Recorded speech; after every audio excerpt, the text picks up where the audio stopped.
All right, so Batman the Animated Series, Season 1, Episode 8, Joker's Favor. And again, this is the order on HBO Max. I don't know how it was released. I know it was different and made different and released different, originally. Again, watch the episode. Watch the episodes. The episodes are dope. Watch the art. This is just a little advertisement so you watch the art. You feel me? So characters in the episode are Batman, Commissioner Gordon, Detective Bullock, Alfred, Charlie Collins, CMC. I think his middle name is Michael. Charlie Michael Collins, the Joker, and Harley Quinn. So I believe this is the first time. Well, again, this is the HBO Max order. So this is the first time we see Harley Quinn and the Joker. And let me just go through the brief synopsis. So we start out, crazy traffic day. And so you got Charlie, he's driving in traffic. And the cops are zooming by him, Batman zooming by him, cutting him off. And then all of a sudden, one more car cuts him off. But it looks like this kid's van with like this stuff tied to the top of it. And so Charlie gets upset. And he starts the episode talking about how, like, oh man, his wife is going to make meatloaf. He don't like it. And saying that his boss denied him a raise and his kids need braces. He just hating life. He not looking at what he got. He looking at what he don't got. So the van cuts him off and Charlie loses his mind. And I'll circle back to this, yo. But Charlie cuts the cars, that van that cut him off, that last one, looks like it's getting ready to get off the freeway. And Charlie basically comes around, hits the car to keep it from exiting, hits it again, and then rolls down his window, and he's cussing the person out next to him. And the person next to him, sure enough, rolls down his window, and it's the Joker. And Charlie's like, oh, snap. He rolls that window back up quick and tries to dip out. My man drives through everywhere forever trying to dodge the Joker, but his car breaks down. So to me, that just shows he was about to have a real bad day then, because he didn't even know his car was getting ready to break down. But anyways, his car breaks down. The Joker runs up on him. And he's like, you was talking all that smack a second ago, fool, basically. And Charlie was like, I'm sorry. And Joker was like, all right, I'll need a favor later. So I ain't going to do nothing to you now. I'm going to spare you, but I'm going to go ahead and take your info. So when I need you, I'm going to call you. And Charlie's like, yeah, okay. And it says 2 years later. And of course, Charlie think he gone, right? So it starts out, you find out they're going to have a testimonial for Commissioner Gordon. Basically a celebration for the work he's been doing. I think they mentioned in one of the episodes he's probably been there for 11 years. Maybe not all 11 he's been commissioner, but clearly enough for them to be celebrating him. So, everybody in the department's going to go. And so I guess when word gets around, I'll circle back to that because it's pretty dope how I think the Joker found out. But basically, Joker finds out, wants to get out.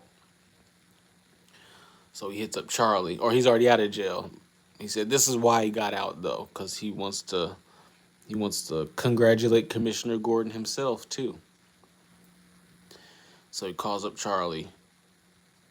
And Charlie, he changed his name. He's David Wallace now. And he's in Springdale, Ohio, trying to stay low. The Joker wasn't having none of that. The Joker had a couple goons drive over by his crib and was like, I'm going to need you to take that flight and come see me in Gotham, my boy. David Wallace was like, okay. So he gets down there. Harley picks him up. Joker's like, I just need you to open a door for me. So it's like, okay, what's going on? So then Batman. So then Bruce Wayne, they show everybody at the testimonial at this Perigenators club. I should have looked that up. Perigenators. Clearly, I'm familiar with the word. But anyway, it's there, and it's an excuse for something that, I mean, I don't know how that worked, but I'll give my thoughts on that later. But the testimonial, people are there. Bruce Wayne's there. Bruce Wayne's talking about he's going to have to leave early, and so he's giving his speech, Commissioner Gordon, and of course, while he's giving his speech, Harley Quinn busts in with like a big old cake, and of course, who opens the door for her? Charlie. Remember, I said Joker said I need you to open the door. So Charlie opens the door, but then he sees he's glued to the door, so he ain't getting away. Some jokes on him. So Harley Quinn is in there, but she's dressed as the police, so nobody really they don't recognize her as someone that's not part of the force. They think maybe this is something that's been done on the inside, and also, like I said, I'll circle back to that. But the Joker busts out the cake. I think he busts out the cake. Oh no, they released some type of smoke that came out the cake, and basically it froze everybody.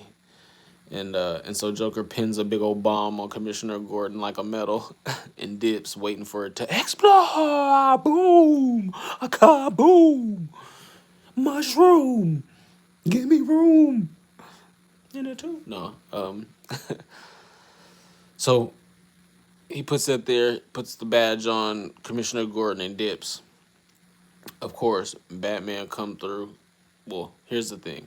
So, Commissioner Gordon is giving his speech, and Charlie, before he opens the door, he's trying to find a way to get Batman's attention. They didn't have a bat signal then. And this is where things are, of course, it's a cartoon, so this is where you lean on to the, like my dad calls all this stuff cartoons, so I guess he leaning on the part where you call it cartoons. And so Batman's leaving with Alfred, and they see Alfred looks in his rearview mirror, and he sees that Charlie has managed, and this is why it's at a Paraginator's museum or club. Charlie's managed to find a contraption that looks like a bat on a crane.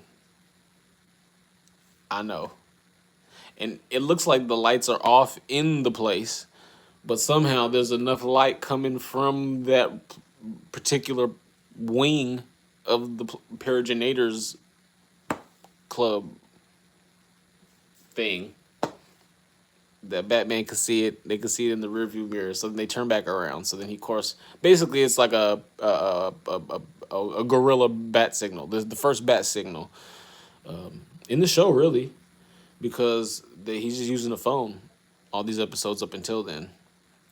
So it's like a rough bat signal. Maybe gives them the idea, you know. And it did say Gordon, and it was from Gordon's testimonial. So that's a nice little, we see you, bat signal. You feel me? A little early version. So anyways, Batman circles back around because he sees what Charlie was trying to show him. And then, of course, Charlie then tries to open the door. Or he opens the door for Harley and then gets stuck. So Batman comes back dressed as Batman, saves Charlie, sprays the stuff on his hand so he can get away. Batman's trying to run down. He saves Commissioner Gordon and takes the bomb and puts it in the van that Joker and Harley and his goons came in. So now their van's blown up so they can't get away. I love it. Batman's on one. He's trying to chase the Joker and basically loses him. Charlie catches up to the Joker and basically turns the table. Like J.B. Smoove says on Curb Your Enthusiasm, he turns the table. He topsy-turvy that mother. I topsy-turvy. I switch it on him. I flip it on him. You ain't got no credit cards? You ain't got no credit cards? Why you order CDs and why you tell your neighbor to order CDs and then you pick them up from there like you live there? Sorry, that's from the Curb Your Enthusiasm, J.B. Smoove. But Charlie flipped it on the Joker. He flipped it on him. He did a topsy-turvy. And he became the madman and had the Joker scared at the end of the episode. I know. But it gave me some good material for a theory.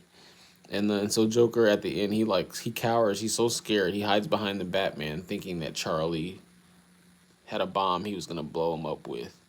Or had an explosive. West Coast, sorry. And so yeah, so then it ends with, of course it really wasn't one of those things.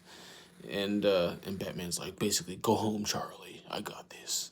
You're good to go. Because, he takes all the information Joker ever had on Charlie, David Wallace. And so basically Charlie's free to go. And at the end of the episode, he has an entirely 180 perspective. He can't wait to go home to eat his wife's meatloaf, and that's not a euphemism. That's not a euphemism.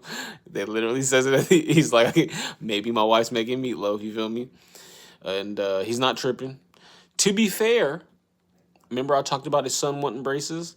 So when they show him answering the Joker's call, when the Joker's like, I'm gonna need that favor, son, and he's in Springdale, Ohio, he's playing catch with his son in the front yard, and it looks like his son got them braces. His son got the grill. His son, it looks straight. It's level. It's balanced. You can put the little thing on there, and the little air bubble gonna be right in the middle. So he got his son's braces. He didn't look unhappy. I mean, anytime you got time to play with your son in the front yard while your wife is chilling, drinking probably some lemonade, reading a book or a magazine, he was talking about that raise he didn't get. It's interesting, this episode. Joker kind of motivated my man to live the life he wanted. Because he seemed pretty happy when the Joker called him up. You know what I'm saying? So Joker lit a fire under his butt. So just one of the things I noticed. Here's another theory. And it's probably not even a theory. They probably did it on purpose. I'm just now seeing it. But after the 2 years later, after Joker takes Charlie's, a.k.a. Charlie Brown, that basically, I love that. Because even Joker calls him Charlie Brown. But when the Joker takes his ID and basically says, I'm going to hit you up later for a favor, and then it's 2 years later, and they're in the GCPD, and Gordon's talking to Bullock. And, Gordon's like, man, I don't want to do this. And Bullock's like, no, it's nice. You should go. It's food. It's great. You should go. It's a good thing. Harley Quinn, I believe, is walking between them. And that's how the Joker knows and finds out. And then, of course, the Joker has so many connections. I mean, it is so corrupted, GCPD. My man could get out probably like this.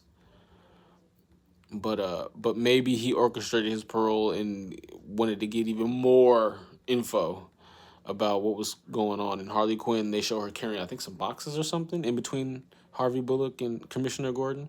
So I thought that was a pretty dope connection. And in the episode, you haven't seen Harley Quinn in her costume yet.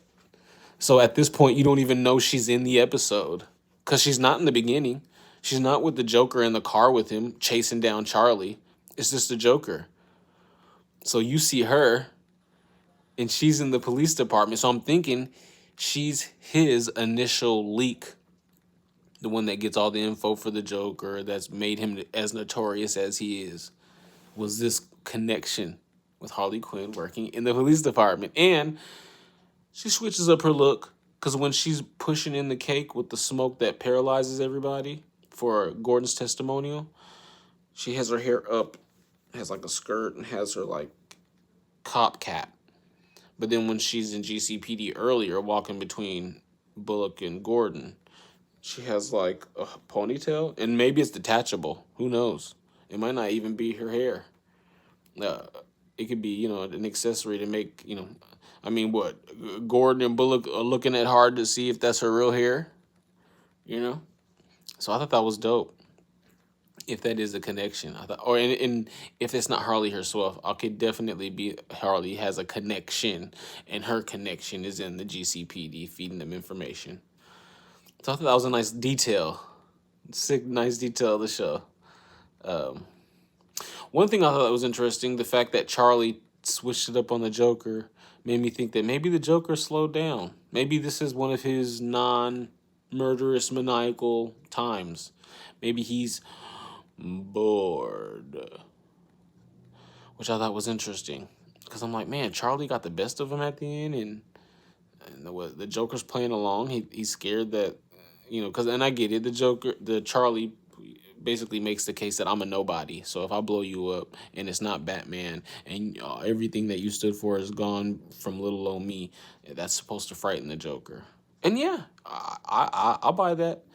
But I'm like, dang, dog, you have a family, and just because your family, just because you build both of you up, or what? Your family's not in danger? You don't think Joker's thought of that? It's the Joker. But seeing as Joker 2, was it Joker Folie à Deux, that, it woke me up to oh, no, there's versions of the Joker where he's not popping. He's not at the top of his game. He's at the bottom. You know what I mean? And so it's like, oh, not that this is definitely what that is, but a theory for this episode was like, for the Joker to get bested, it's like maybe he's bored. He was definitely, and the interesting part was, I thought, so the episode starts with somebody on the radio basically saying somebody escaped. Somebody's out here doing some dirt. And then the cops drive past Charlie, cut him off. The Batmobile drives past Charlie and cuts him off. And then the car that the Joker is in, drives past him and cuts him off. And I'm like, I thought that maybe the Joker tricked him and that they were really after the Joker. But I'm like, what if the Joker was just following him? What if the Joker was just bored? What if the Joker was like, you know what? I actually want to wait for like an opportune moment to do something that's very theatrical. But there's nothing coming up. So I'll just stay around Batman. See what he's up to. See if I get any ideas. To me, that sounds like that's a funny thing, but it sounds like something the Joker would do. And so I was thinking, maybe he's just chilling. Maybe this Charlie, I don't think Charlie shows up again, Charlie M. Collins, but I wouldn't be surprised if, like, in an Elseworld story, the Joker was just prepping him. Or that this was the origin story of Charlie becoming a different type of villain. You know what I'm saying? Mr. Peanut Gang, leader of the Peanut Gang. That would be a funny Rogues Gallery, to add the Peanuts Gang to the Rogues Gallery. Doom, doom, doom, doom, doom, doom, doom, doom, doom, doom, doom, doom. Batman. Doom, doom, doom, doom. Get Batman, get Batman, get Batman, get Batman. Sorry. But yeah. So I thought maybe this is his more chill, not really worried, just really, I don't need to kill people. I don't need to go ham. I don't need to rob nothing. I'm just taking inventory, Maybe he's taking clues, or maybe we haven't seen Bane yet, but maybe he's taking clues from somebody else, or just stay in the cut. Watch him.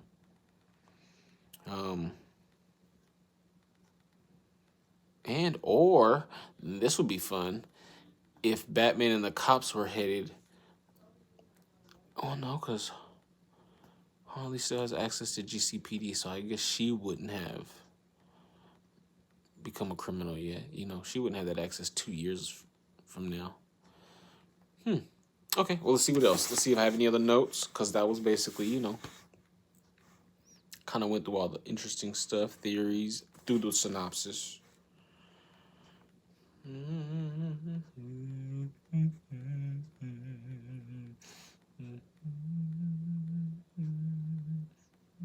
Oh, apathy. So I was watching Seven. I work at a movie theater, and they were showing Seven, and I was working at a couple of the Browns, and one of the things they mentioned is apathy. How like apathy is dangerous. Like apathy is almost more dangerous than the evil. And I've been watching Ippo, and I did a review on the first episode, and Takamura tells Ippo, he's like, yo, I hate bullies, but I detest people that just sit there and don't do anything about it. So it's like, dang, all these different themes about apathy. And then even Gotham City, that's like one of the worst things is apathy. It's not necessarily the evil. It's like if all this stuff is happening and there's nothing fighting it. I mean, that's what Batman's fighting, apathy. He wants everybody to, if everybody did their part, nobody would have to go as ham as Batman, or have to, at least that's the theory, right? If you got everybody, doing their part, not being apathetic, but caring, actually taking action, what did Ippo say, or Takamura? He's like, if you don't like the way things are, change them.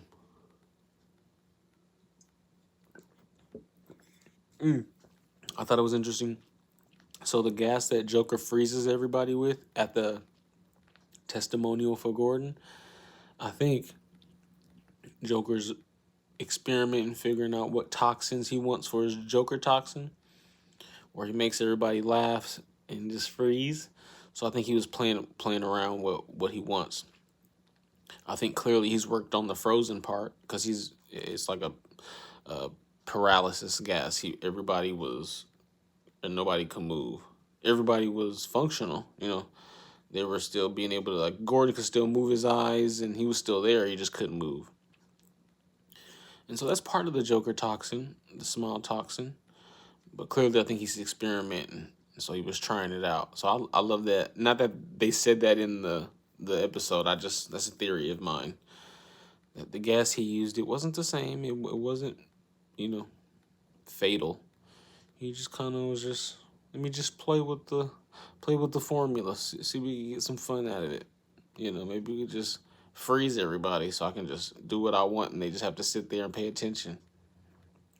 I know the Joker's dark. All right, let's see.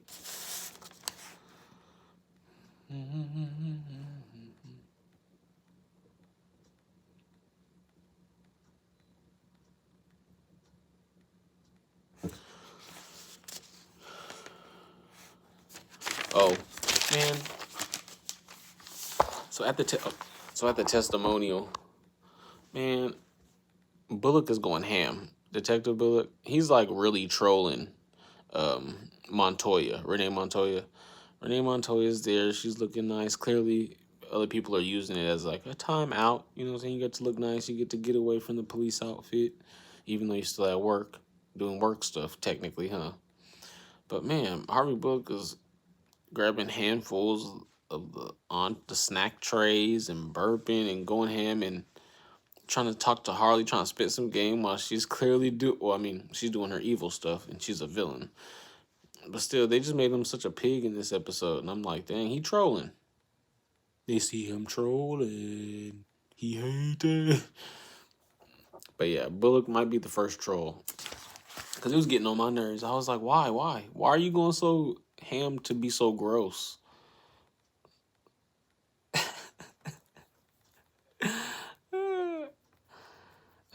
I think that might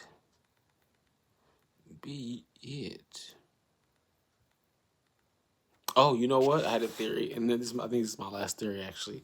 So I had a theory that Charlie Michael Collins, that if he was in the Christopher Nolan verse, he would be one of the dudes in the Dark Knight in the beginning where he was wearing where Batman was talking about, I'm not wearing hockey pads. He was like, what gives you the right? How come you don't get to do it? I wouldn't be surprised if one of those was Charlie Michael Collins. I could see Charlie, getting confident, getting a big head. He's like, no, we moving back down to Gotham. I'm ready now. I got the strap. The Joker don't want no. You know what time it is? Batman know me. We going back down there, dressing up as Batman. But yeah, I just thought that was interesting. I guess for this episode, Joker's favor. Are there any life lessons for the Joker's favor? Oh, I mean, I guess it's the biggest one. Think about what you have. Be appreciative about what you have. I mean, clearly, Charlie started this was a no good, very bad day. You know, he wasn't happy that his kid had teeth, or that his kid was just healthy. Clearly he wasn't liking his job, so maybe he had to change jobs. Wasn't liking what his wife cooked, but I mean, she's cooking. You got dinner. But at the end of the episode, he was appreciative for all of it. He was looking forward. He wasn't just appreciative. He was looking forward to it. Couldn't get home quick enough. So yeah, don't wait for tragedy to make you appreciate what you got. Do your best to see what you have now. Yeah, that's definitely what I take from the episode. Be appreciative and see what I have now. All right, well, episode 9. I don't know what it is. I think it might be another 2-parter. But yeah, we getting on the road. I've been getting back to working out, so it's been tough getting these bad boys out. But we back on the road again. Back on the road again. So episode 9 coming. Batman animated series. Keep watching the work. Go watch it. Go watch it. Watch it. I promise the show is better than I'm telling and explaining it. You feel me? I'm just giving my little. All right. Peace.